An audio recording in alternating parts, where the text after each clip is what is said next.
Taylor and I just got in from the garage. We were doing a little bit on the four-wheeler. I thought I'd bring you guys up to speed a little bit on...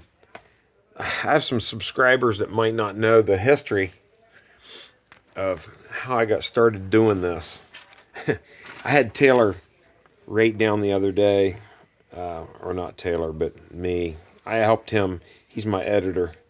We were trying to figure out this 750 build that I'm doing right now is truly the 14th bike. I don't know if you guys can zoom in on that thing or not on the video, but this all got started when he was, what, 6? 7, yeah, 6 years 6 old. or 7 years old.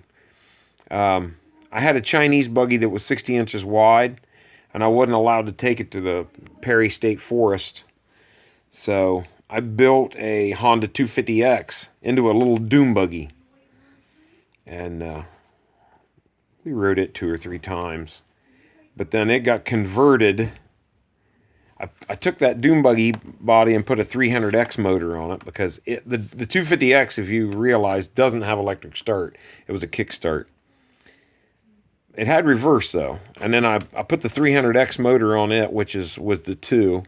Then I went to a 400 Polaris, which was 3. And then I traded it off, and I got a 250 Ozark.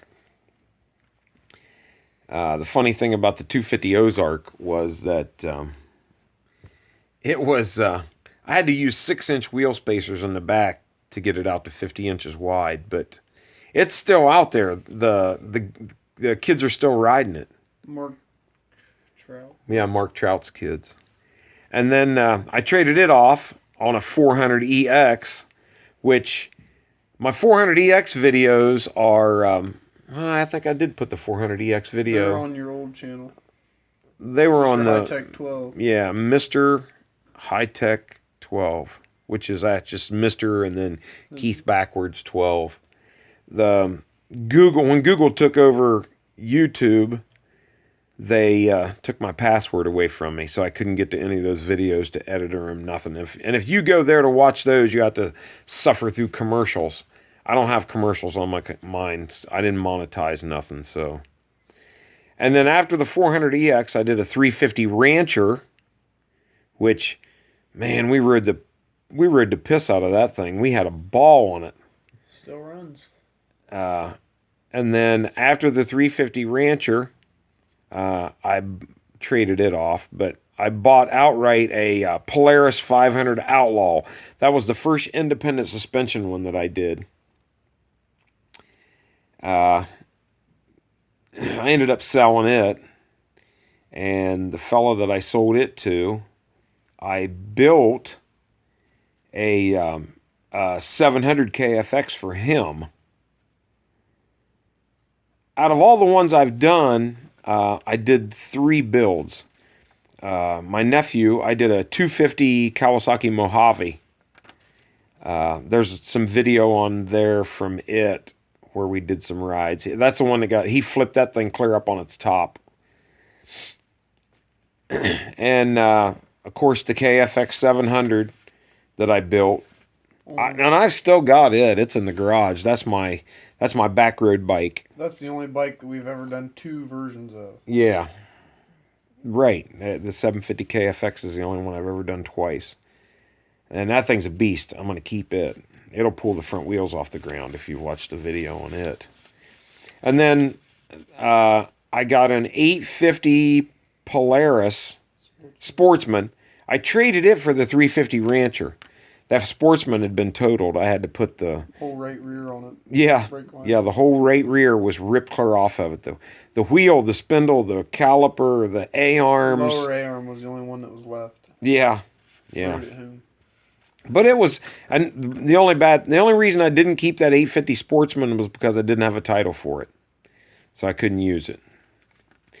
And then of course the other 700 KFX, and then a friend of mine, Doug, I did a 500 Polaris Explorer for him. And the funny thing is we did it on the cheap We built the whole frame, chassis, everything out of nothing but scrap stuff. Trampoline frames and sign blanks. And he didn't keep it. He traded it off, but it was a decent build. And then that brings me to my 650 Rincon, which was number 13. And I've had it for upwards almost 3 years now. Taylor's went through 2 4-wheelers. 2 4-wheelers while I've had it. No, 3. The 400EX, KFX, or the 650 Brute Force, and now the 450. Yeah. But the Rincon and my 700 I still have, and the Brute Force is in the garage. So my garage is ready to explode. If you haven't noticed, in the garage, I don't have much room to move. But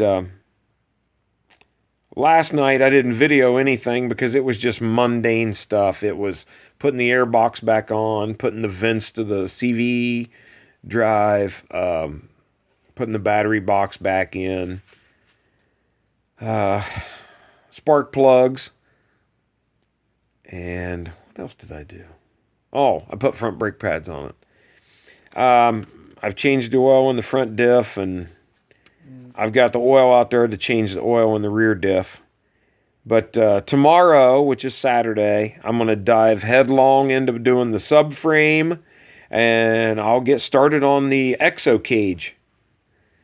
This is where it really kind of slows down here because I want to make it, I want to make it practical, but I want to make it look pretty cool too. There's a lot of technical work with the bends and all that for the cage.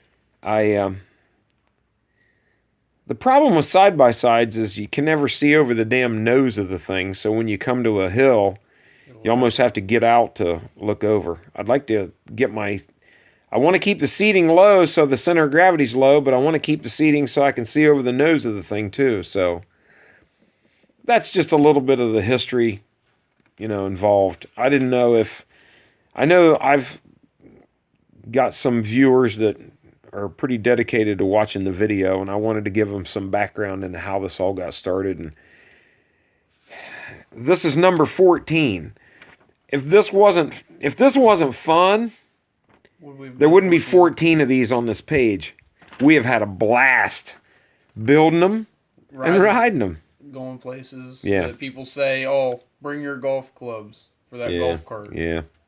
I had one guy said, "You must have forgot your golf clubs."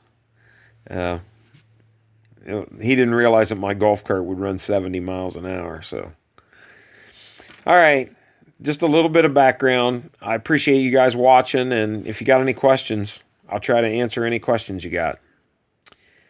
All right, the next thing will be the subframe and getting started on the roll cage. Thanks.